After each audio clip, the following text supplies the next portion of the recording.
took you a while? Is that bauble from Sheila's megascope?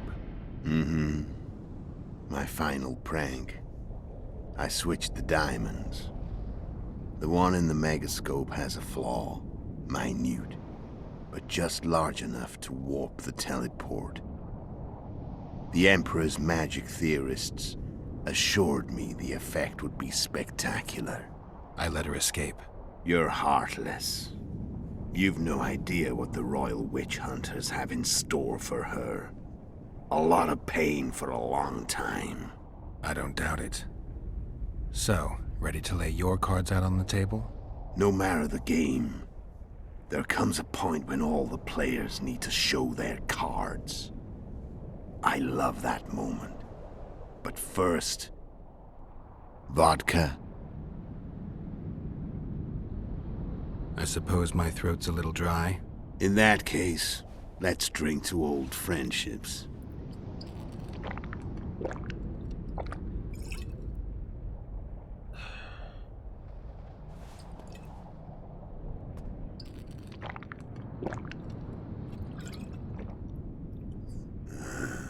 Recovered your memory yet? Not entirely. Remember how we first met? Yeah, I saved your life. Couldn't think of a nicer way to pay me back? Frankly, I couldn't. I mean, taking care of another man's woman, Yennefer. I can't fathom what you saw in her, but I suppose there's no accounting for taste. The winter solstice 1270.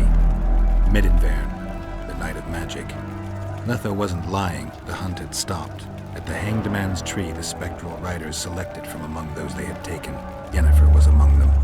A wraith cannot be killed, only driven away. Every witcher knows that. Yet the riders fell beneath the blows of our witcher's blades. Crimson blood flowed from under their dead men's armor. We could not kill them all. They were simply too many. A stalemate. He was different from all other elves. There was no shame in his gaze. He had never suffered persecution. He had endured no massacres. Humans had not taken his land. This elf was not of this world. He was an invader. We struck a deal. My soul for that of Yennefer. He agreed without hesitation.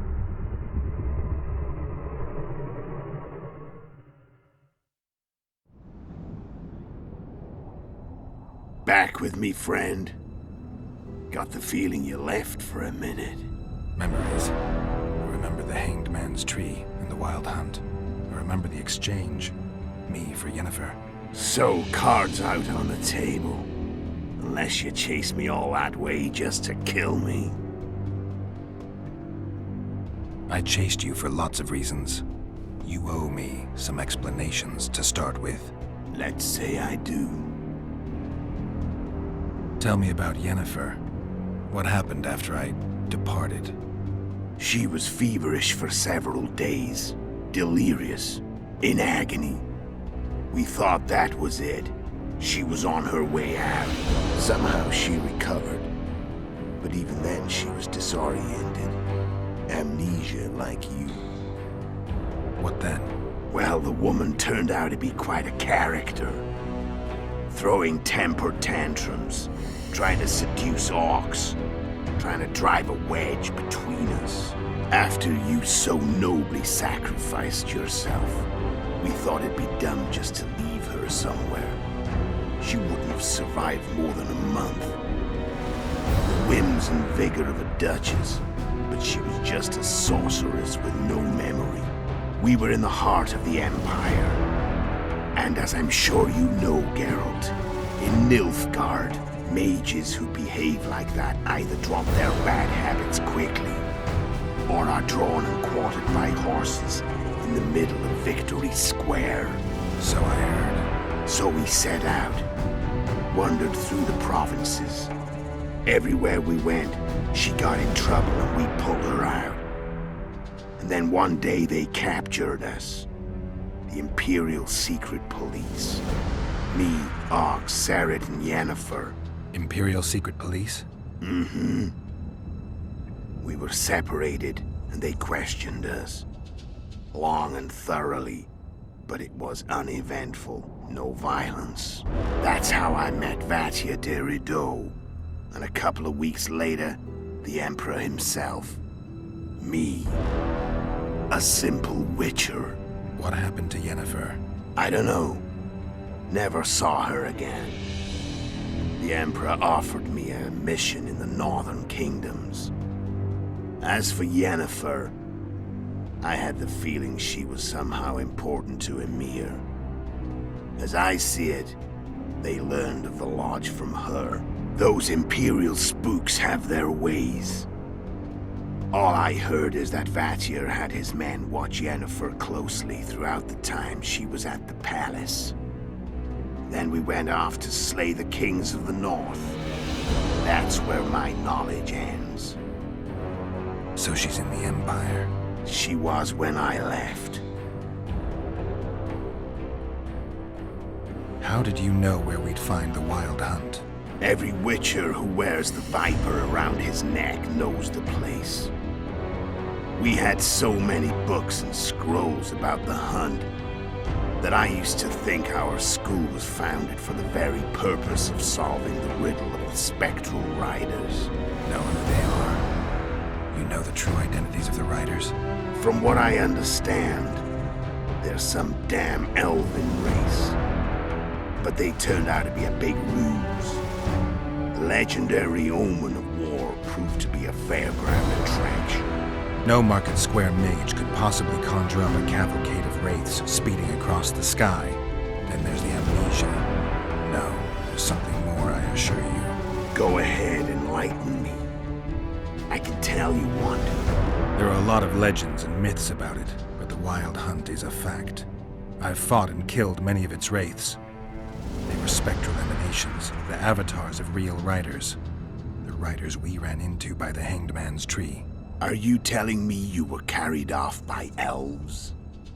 Real material sons of bitches like the ordinary kind we deal with in this world? They may be ordinary in their world, but they're strangers in ours. The conjunction of spheres. Know the theory? Do you know how monsters appeared in our world? There's not a witcher who doesn't know that. So you know there are other spheres. The most powerful of our mages can open passages between these worlds, and they usually do that to summon the monsters we then have to hunt. The elves we saw come from another world, and they weren't summoned. They found the way on their own. It's not exactly easy, so they usually send their spectral emanations. They come in person on special missions. As they did for you and Yennefer. So, elves from another world and their trained wraiths. What do they want from you? I've got an idea, but that's not your concern. How did a witcher agree to kill humans at another human's bidding? At the Emperor's bidding, Geralt. And he's no ordinary human. The rulers of the North come up to about where his Pauline's end. Why? Simple. He promised to rebuild the School of the Viper. The Witcher's Order where I came to be. Witcher's schools in the south fell into ruin long ago. And Witchers themselves became internal exiles, banned from entering most cities. Besides Seret and Ox, I know of 2 other Witchers of the School of the Viper who should be alive and on the path. I don't know where they are. Haven't seen them for years. Now they can come out of hiding. They can come home. Why are you still here? Why did you wait for me this time? I knew you wouldn't give up. I knew you'd pursue me. And I don't aim to hide anymore. Fact is, only you know the truth about me. Well, and a couple of folks whose word isn't worth spit anymore. I never saw you as a foe. I want to go my way, but if I have to fight you first, so be it. This story ends here and now. Care to tell me what it was all about? Kill as many rulers as we could. Lay the blame on the sorceresses. Breed chaos. Prepare the North. Soften it before the invasion. And you know what's incredible? we could not have imagined more fertile soil.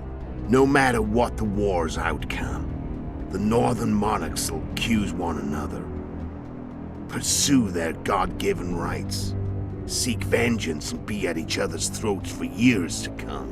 The North resembles a whorehouse on fire, as your friend Dandelion would say.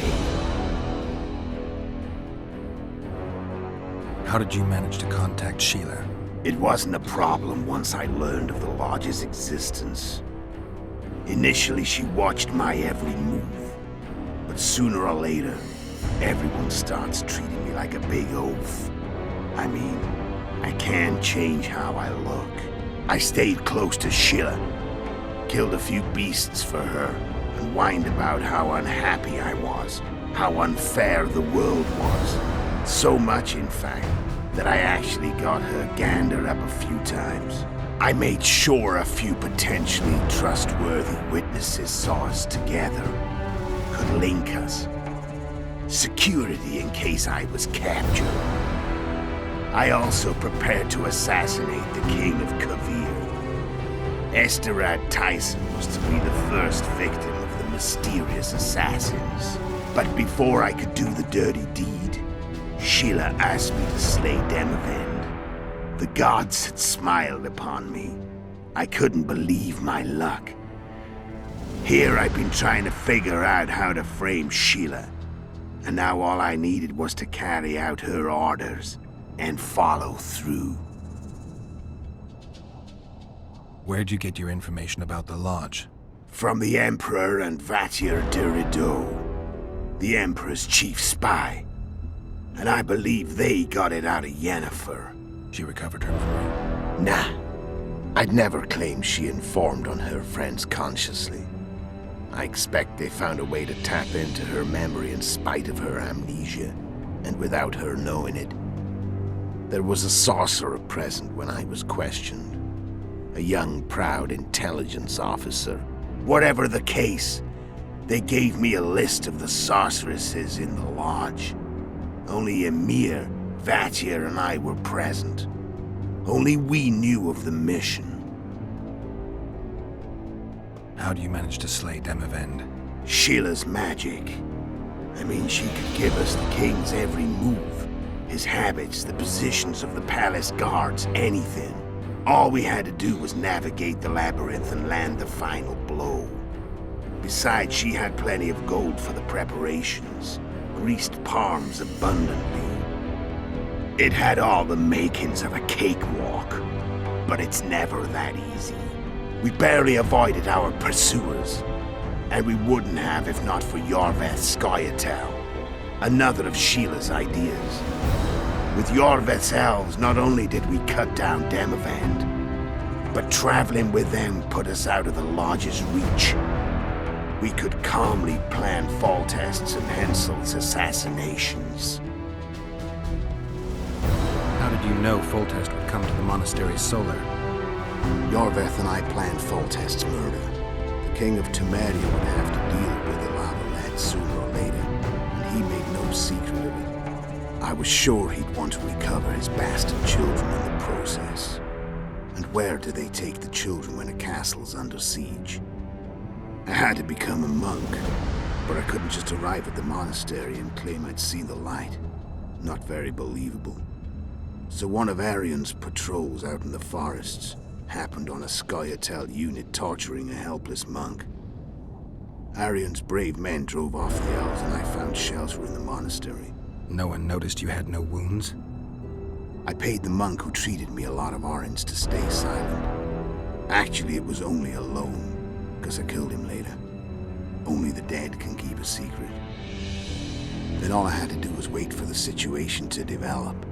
When I saw you enter the chamber with Foltest, I thought I might fail. Luckily, you failed. To recognize an old friend. When did you decide to get rid of Yorveth? As soon as I realized I couldn't manipulate him. A true fox, that one. He was so observant, so dangerous. I got the sense he might see through me at any moment. You made a mistake. You were untouchable as long as the Scoia'tael were protecting you. Maybe, but with Yorveth, my hands were tied. If I'd finished off Kieran... But you didn't. And that allowed me to drive a wedge between you and Yorveth. I forced you to flee. And I let you live. You know I could have killed you. You're forgetting. No, I remember. So Sheila was looking for you when she came to Flotsam. Mm-hmm. She thought she was still in control and wanted to get rid of me. I'd bet my eyes that she thought I'd lost my mind, or that Yorveth was manipulating me. And the North descended deeper into chaos. Exactly. There was just one problem. You. I could have killed you in the Elven ruins. Thing is, you weren't really my enemy. Shame you didn't take a shot at Henselt yourself. History might have taken a different turn. Maybe I would have killed him. Maybe you would have killed me. Who knows? But Henselt's death, although desirable, wasn't necessary anymore. The plan could go forward without it. Besides, somebody else got him. You know who? Come on. We both know.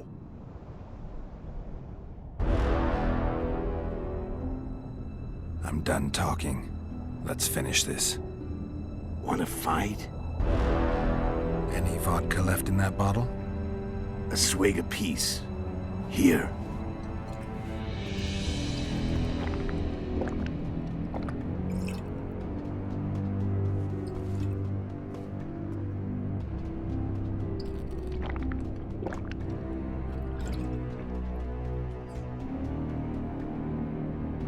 The Imperial army is probably crossing the Yaruga as we speak. Pure pandemonium will ensue. The North's finished. Time to go south, where the good life awaits. You're a fool, Leto. Both you and your Emperor are forgetting one thing. Misfortune brings people together. Very shortly, the North could be united like never before, thanks to you. But that's just not my concern anymore. I'm not your foe. I never was. Let me walk away and I will. You'll never see me again. Force me to fight, and this time I'll kill you. I've learned all I wanted to know. I can feel the memories coming back. Your death won't change a thing. Go where you will. Just like that. No threats. No words of wisdom. You going or not? Farewell, Geralt.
The Witcher had traveled far and wide in search of the Kingslayers. In Flotsam, he slew Bernard Laredo, but few mourned for the Commandant. Flotsam remained to Marion, while command of the garrison and town went to a Vizima noble, a sworn enemy of Kedwin and an avid angler. To this day, folk gather round bonfires in Lobenden to hear of the Witcher's deeds. The Witcher witnessed a great Kedweni victory in Edirn. At Vergen, Henselt's army crushed Saskia the Dragonslayer's motley force, ending the springtime of races. Soldiers of the Unicorn swarmed over the Pontar Valley. As it had before, powerful Kedwen swallowed Upper Edirn whole.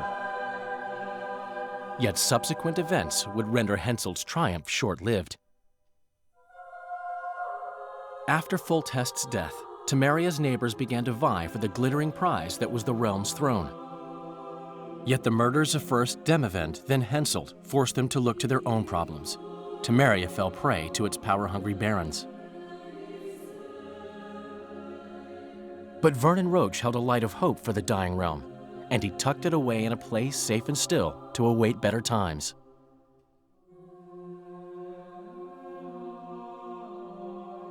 Years before, Geralt of Rivia had witnessed the fall of the Council and Conclave of Mages. The summit in Loch Muin re-established both bodies, their founders sacrificing Sheila de Tanzerville and her accomplices. Yet Radovid also required humility and loyalty from the proud mages, but this did not sit well with all of them.